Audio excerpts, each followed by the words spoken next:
Hola a todos, somos del Servicio de Neurología del Liga Dr. Oscar Allende de Mar del Plata y en esta ocasión queremos acercarles esta charla a la comunidad sobre el ACV en mujeres. Durante esta charla hablaremos un poco acerca de la epidemiología y los factores de riesgo, sobre los síntomas del ACV, el pronóstico y la prevención.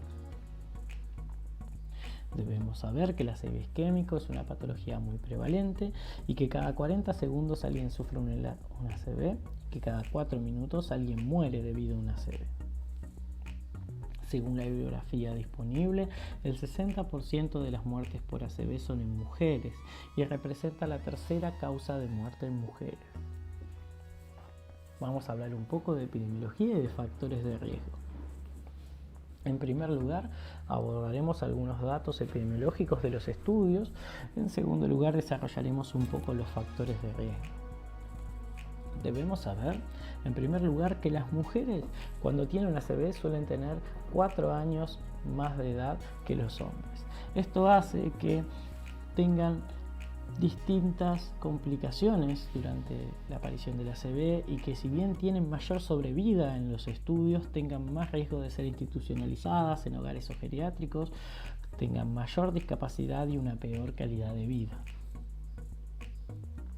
En este gráfico podemos notar, entre otras cosas, en distintos tonos de azul, las razones de mortalidad por ACV entre mujeres y varones.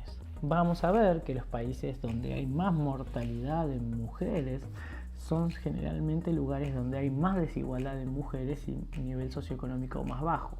Vamos a ver que los países que están más bien en una transición, ¿sí?, son los países por ahí más desarrollados, y esto se podría deber a que muchas de las estrategias de prevención tienen mejor llegada a los hombres que a las mujeres. Si bien las mujeres tienden a ser más conscientes de los síntomas que representan un ACV, suelen demorar mucho más en la consulta, y esto hace que sea menos probable que cuando lleguen a una guardia o un hospital reciban los trombolíticos, que son el tratamiento para el ACV, en el periodo de ventana, ¿sí?, que es el periodo en el que son efectivos. A su vez suele pasar que muchas mujeres suelen hacer controles frecuentes con su ginecobstetra, pero no tanto así con médicos generales o clínicos, entonces se pierden oportunidades para concientizar acerca de los factores de riesgo cardiovasculares que podrían ayudar con su control a evitar un ACV. También debemos saber que existen factores de riesgo asociados a la aparición de ACV.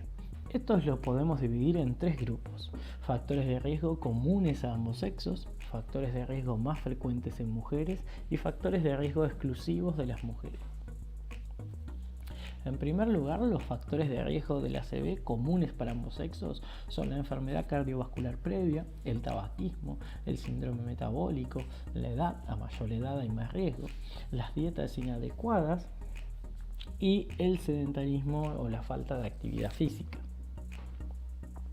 Dentro de los factores de riesgo de ACV comunes, pero que son más frecuentes en las mujeres, vamos a encontrar, en primer lugar, la hipertensión arterial, la obesidad abdominal y la dislipemia, también la migraña con aura, la fibrilación auricular, la diabetes mellitus tipo 2, la depresión y el estrés psicosocial. Dentro de los factores de riesgo de ACV exclusivos para las mujeres, los vamos a poder dividir en 2 grupos: los que afectan principalmente a mujeres jóvenes, como son los anticonceptivos orales o los relacionados con el embarazo, en particular los asociados a la diabetes gestacional y a los trastornos hipertensivos del embarazo, como la preeclampsia y la eclampsia. Y en el caso de las mujeres mayores, los asociados a cambios en el estado hormonal, como la peri y la posmenopausia, y la terapia de reemplazo hormonal con estrógenos. Vamos a revisar un poco más los factores de riesgo.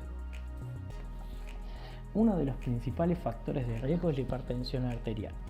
Debemos saber que es muy importante el tratamiento y control de la hipertensión, dado que hacer esto disminuye en 38% el riesgo de ACV en mujeres de 55 años o más. Así que es muy importante el control de la presión y, en caso de necesitar un tratamiento, adherirse a ese tratamiento y cumplirlo. Con respecto al embarazo, deberemos saber que cada 100.000 embarazos suele aparecer 34 episodios de ACV isquémico. Estos son más frecuentes entre el último mes de embarazo y hasta las 12 semanas después. Se encuentra asociado más que nada a los trastornos hipertensivos del embarazo, como la preeclampsia y la eclampsia, y esto aumenta el riesgo hasta 4 veces más durante el embarazo. También está el caso de la migraña con aura. Esta aumenta de 2 a 3 veces más el riesgo de ACV y aumenta todavía más si el paciente tiene 37 años o más y o utiliza anticonceptivos orales. La obesidad, el sedentarismo y el síndrome metabólico son también factores de riesgo para el ACV. Las mujeres tienen la cuestión de que cuando ingresan en lo que es la posmenopausia dejan de presentar el factor protector que habitualmente tienen por los estrógenos y esto genera un aumento de peso y cambios en los perfiles de lípidos en el cuerpo que pueden llevar a un aumento de riesgo de stroke si no son controlados. Los anticonceptivos orales son otro factor de riesgo. Debemos saber que si bien aumentan el riesgo entre 1.6 a 2 veces, este riesgo es mucho menor que asociado al embarazo, ¿sí? Y particularmente los anticonceptivos orales aumentan más que nada el riesgo de una patología un poco más rara que se llama trombosis venosa cerebral. Debemos saber que además del uso de anticonceptivos, si uno sigue agregando factores de riesgo, el riesgo comienza a aumentar exponencialmente. Por ejemplo, si además de anticonceptivos orales es fumadora, el riesgo aumenta 4 veces. Si además de anticonceptivos orales es fumadora y tiene migrañas con aura, el riesgo aumenta hasta 9 veces. Y si además tiene 35 años, migraña con aura, es hipertenso, tiene algún trastorno de la coagulación, el riesgo aumenta hasta 30 veces. Debemos saber que los cambios hormonales y la terapia de reemplazo hormonal pueden generar también efectos que aumenten el ACV. Si bien es 2 veces más frecuente el ACV en las pacientes en la perimenopausia, las pacientes que tienen menopausia temprana, es decir, antes de los 45 años, es decir, que pierden el efecto protector de los estrógenos antes, tienen un 16% más de riesgo. A su vez, la terapia de reemplazo hormonal con estrógenos puros, ¿sí?, genera aproximadamente un 30% más de riesgo de tener episodios de ACV. Con respecto al tabaco, debemos saber que el riesgo aumenta entre 1.9 y 2.9 veces. Este es un factor de riesgo muy importante que hay que tratar de quitar o evitar. Después está la fibrilación auricular. La fibrilación auricular, que es una arritmia del corazón, es considerada una de las principales factores de riesgo de ACV. Suele pasar que las mujeres suelen sobrevivir más que los varones. Entonces, en la población de mujeres mayores de 75 años, ¿sí?, es donde más se encuentra la fibrilación auricular.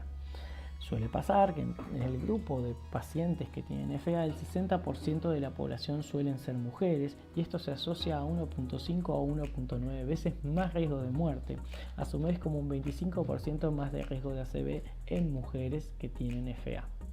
Es tan importante el impacto en la mujer que los scores para el tratamiento con anticoagulantes como el CHA2-VASc incluyen y jerarquizan el sexo femenino dándole puntajes altos que indicarían la necesidad de un tratamiento anticoagulante. Debemos saber también que hay algunas diferencias en el sexo y que con respecto a la warfarina particularmente, se sabe que las mujeres pasan más tiempo fuera de rango que los hombres y que se beneficiarían más con el uso de nuevos anticoagulantes orales. Vamos a hablar un poquito de los síntomas de ACV ahora. Debemos saber que hay algunos síntomas que nos pueden ayudar a reconocer un ACV. Esta es una iniciativa de la American Stroke Association que está muy difundida, que es este acrónimo que se llama FAST. Nos tenemos que centrar principalmente en 3 síntomas, que es F por las asimetrías en la cara o face, A por el brazo débil o arm, y S de speech o dificultad en el habla. Y la T final es de time, para insistirnos en qué tiempo es cerebro. Y debemos llamar rápidamente al sistema de salud para poder tratar de ingresar en lo que es la ventana terapéutica del trombolítico para que el paciente ande mejor. Así que ante la presencia de alguno de los síntomas del FAST que vimos antes, debemos consultar urgente. Debemos consultar a gente por esto que vemos en estas láminas. El tiempo es cerebro.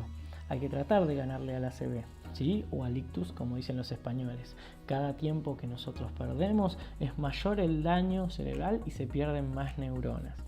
Vamos a ver en el gráfico de la derecha que al principio, si bien el ACV es grande e importante, el tejido potencialmente recuperable, que es el verde, es bastante grande, pero a medida que avanza el tiempo esto se pierde. Así que deberíamos tratar como objetivo que dentro de la hora, máximo 3 horas, los pacientes estén todos ingresándose en centros de salud capacitados para tratar el ACV. De esa manera vamos a disminuir el riesgo de secuelas, vamos a disminuir la mortalidad y vamos a hacerle mejor a la comunidad. Debemos saber que también que las mujeres suelen tener más frecuentemente síntomas considerados poco frecuentes de ACV. Esto hace que haya un retardo en el diagnóstico y que en ocasiones pasen de largo o se escapen de lo que es la ventana terapéutica. Entre estos síntomas vamos a encontrar la cefalea o el dolor de cabeza, la pérdida de conciencia o los desmayos, la alteración en el nivel de conciencia, como pueden ser una mayor tendencia al sueño, somnolencia o incluso el coma, la incontinencia urinaria, las alteraciones en el lenguaje, las dificultades en la deglución y el tragar, ¿sí? Y la debilidad generalizada. Vamos a hablar un poco acerca del pronóstico y las secuelas del ACV. Lamentablemente, el ACV en las mujeres suele generar más muertes que en los hombres, suele generar mayor discapacidad y mayor riesgo de terminar institucionalizadas en un hogar geriátrico. Esta última parte de institucionalización se debe a que muchas de las mujeres suelen ser mayores en edad que los hombres cuando tienen ACV y hay más riesgo de que se encuentren viudas o viviendo solas para cuando tienen el ACV. Esto genera que a su vez, sumado a que las pacientes mujeres tienen mayor impacto cognitivo y del lenguaje en sus ACV porque suelen tener ACV más severos según las escalas de TOWS e NIH, esto hace que terminen institucionalizadas en hogares geriátricos.